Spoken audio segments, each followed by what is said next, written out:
अस्सलाम वालेकुम। वालेकुम अस्सलाम। मैडम कहाँ है? एक्चुअली मैं उन्हें कब से कॉल्स कर रहा हूँ लेकिन वो मेरी कॉल ही अटेंड नहीं कर रही और ना ही वो ऑफिस आ रही हैं। सब ठीक तो है ना? उसकी तबीयत ठीक नहीं है, तुम उससे बाद में बात कर लेना। दरअसल मुझे उनसे बहुत ज़रूरी बात करनी है। अगर वो मिल नहीं सकती तो उन्हें कहें प्लीज़ प्लीज़ मेरी कॉल अटेंड कर लें। ठीक है, मैं उसको बता दूंगी, लेकिन प्लीज उसको बार बार कॉल करके परेशान मत करो। वो जब भी मुनासिब समझेगी तुमसे खुद ही बात कर लेगी। जी ठीक है, अल्लाह हाफिज़। अल्लाह हाफिज।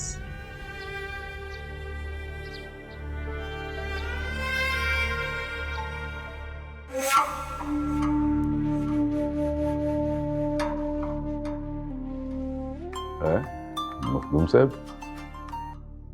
जी मखदूम साहब, आज आपने इस बंदा नाचीज को कैसे याद फरमा लिया? सब खैरियत तो है ना?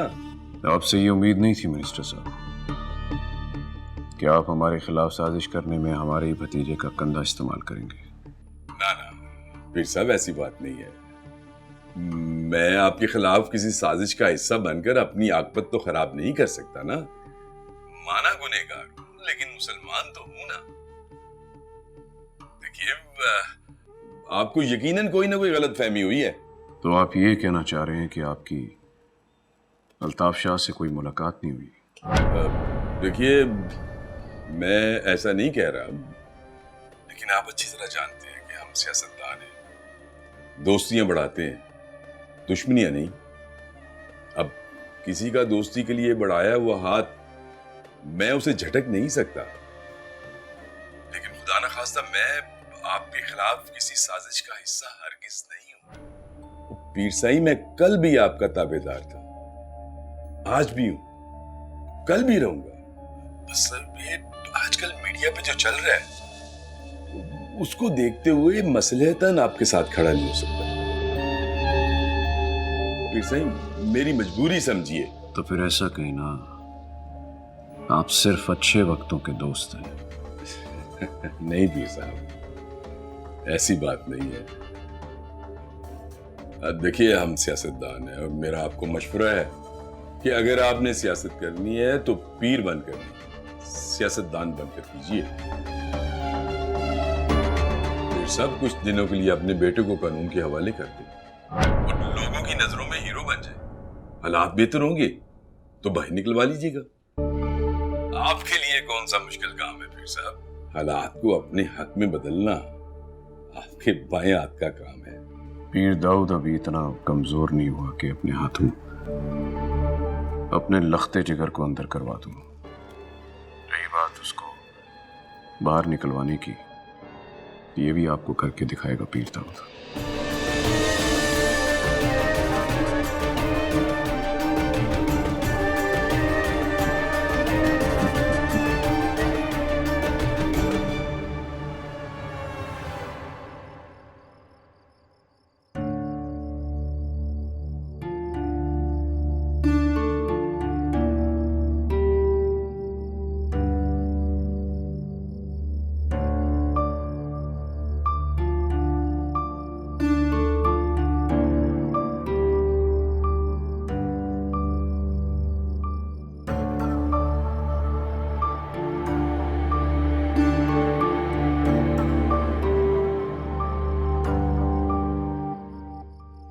हम जानते थे माही कि तुम हमें एक मौका जरूर दोगी,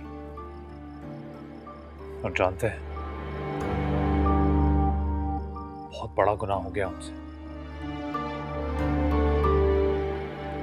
जानती हो, अगर कुछ और देर तक तुम्हारी कॉल नहीं आती तो जाने हम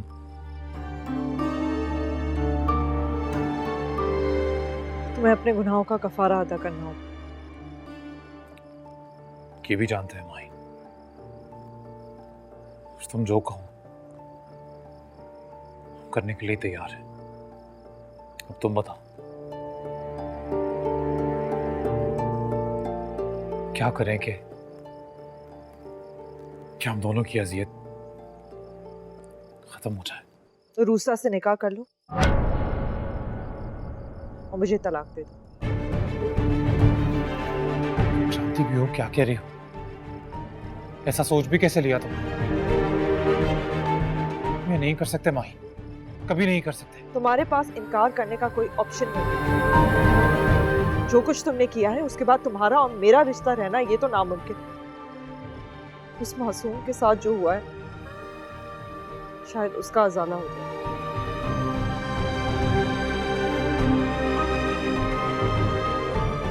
माही ये नहीं हो सकता। देखो, तुम जो कहो हम करने के लिए तैयार हैं। वो जो चाहे हम दे देंगे। हम अपनी सारी दौलत उसके नाम लगा देंगे। तुम किस हद तक गिर सकते हो अशर?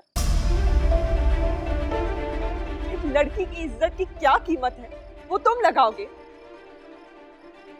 और यही अगर तुम्हारी बेटी के साथ हुआ होता, क्या कीमत वसूल करते तुम अशर इब्राहिम? तुम्हारे पास सिर्फ ये दो ही ऑप्शंस हैं, या निकाह करो या सजा काटने के लिए तैयार हो जाओ, और मुझे कल तक बता देना क्योंकि मेरे पास ज्यादा वक्त नहीं।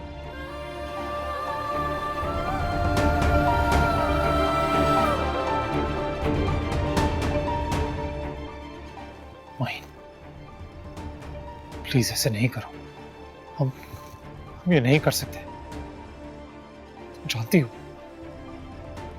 हम तुम्हारे और मरियम के बगैर हमारी जिंदगी का तसव्वुर भी नहीं कर सकते। मैंने यहाँ तुम्हें अपनी सफाई पेश करने के लिए नहीं बुलाया। एक बात कान खोल के सुन लो, ना मुझे तुम्हारी मोहब्बत चाहिए और ना ही कोई रिश्ता। अगर मुझे अपनी बेटी का ख्याल नहीं होता तो मैं कभी जिंदगी में तुम्हारी शक्ल भी देखना पसंद नहीं करती। मेरे लिए ये नाकाबिले बर्दाश्त बात है कि मेरा नाम तुम्हारे नाम के साथ जुड़े, बल्कि मैं पूरी जिंदगी कोशिश करूंगी कि मेरे नाम के साथ कभी भी तुम्हारा नाम ना लिया जाए, समझे? और तुम जा सकते हो यहाँ से। माही प्लीज ऐसा नहीं कहो, प्लीज। हम तुम्हारे और मरियम के बगैर नहीं रह सकते। हम तुम्हारे आगे हाथ जोड़ते हैं, ऐसा नहीं कहो।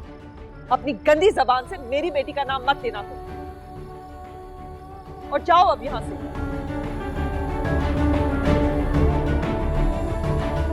जानते हैं भाई, जानते हैं कि हम बहुत बुरे इंसान हैं, बहुत गलतियां की हैं हमने, बहुत गुनाह किए हैं। सच तो ये है मां कि आज हम जिस हाल में भी हैं उसके जिम्मेदार सिर्फ हम नहीं, तुम भी हो।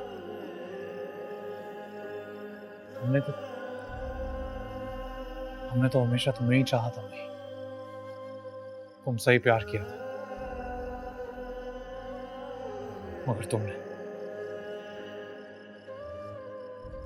हमेशा हमें नजरअंदाज किया। हमेशा इस बात का एहसास दिलाया कि हम नाकारा हैं। तुमने हमें बेहैसियत कर दिया भाई।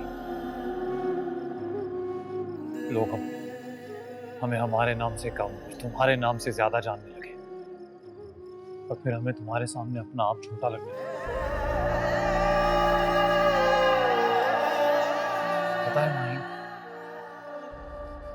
तुम्हें देखकर ऐसा गुमान होता था कि जैसे तुम इस दुनिया की हो ही नहीं, एक आम औरत या एक कामी भी नहीं।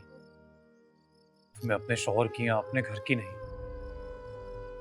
बल्कि पूरी दुनिया की फिक्र थी। पूरी दुनिया के मसले सुलझाना चाहती थी। हम तो एक आम मर्द थे,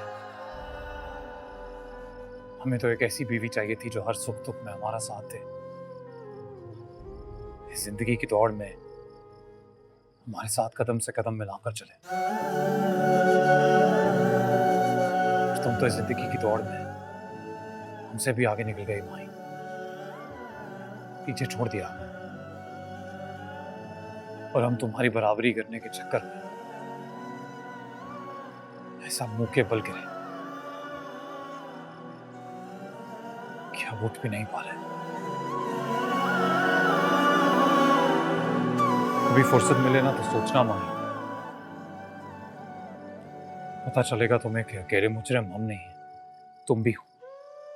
मामा, पापा आप कब आए? बस अभी बेटा। पापा क्या हुआ, आप रो रहे हैं? रियली सॉरी बेटा, रियली सॉरी। मरियम आप यहाँ पे अभी क्यों है? चलें, आप चलें, हमें सोना चाहिए। पापा आज आप यहाँ नहीं रुक सकते? नहीं मरियम, वो यहाँ नहीं रुकेंगे। चलो। क्यों? पापा से बात तो करने दे। चुप हो जाओ तुम।